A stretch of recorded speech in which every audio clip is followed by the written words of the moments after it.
વાવ તાલુકાના સુપ્રસિદ્ધ અને મિની દ્વારકાથી ઓળખાતો યાત્રાધામ ડીમાની અંદર આજે જાણવા મળતી માહિતી અનુસાર ડીમાની અંદર આવેલા પ્રાથમિક શાળામાં ભણતા ધોરણ 6 થી 8ના બાળકોએ ડીમા ગામની વિવિધ સંસ્થાઓની મુલાકાત લીધી અને સંસ્થા સાથે સંકળાયેલા અધિકારી પદાધિકારીઓ સાથે રૂબરૂ ચર્ચા તેમજ પ્રશ્નોત્તરી પણ કરવામાં આવી હતી, જેમાં સ્ટેટ બેંક ઓફ ઇન્ડિયા તેની અંદર મેનેજર સાહેબ શ્રીએ બાળકોને નાણાકીય બાબતે લોન ડિપોઝિટ વગેરેની માહિતી પૂરી પાડવામાં આવી હતી।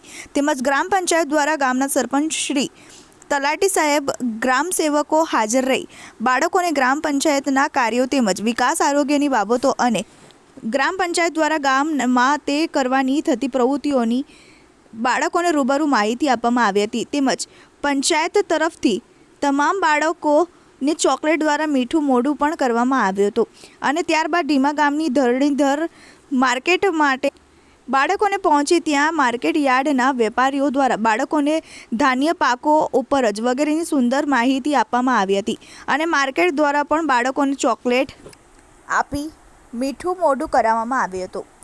તે રીતે બાળકોએ ગામની વિવિધ સંસ્થાઓની મુલાકાત લઈ પ્રત્યક્ષ શિક્ષણ મેળવ્યું હતું। TV18 ન્યૂઝના પત્રકાર દરેક જગ્યાએ અલગ અલગ જે રિપોર્ટિંગ કરી રહ્યા છે।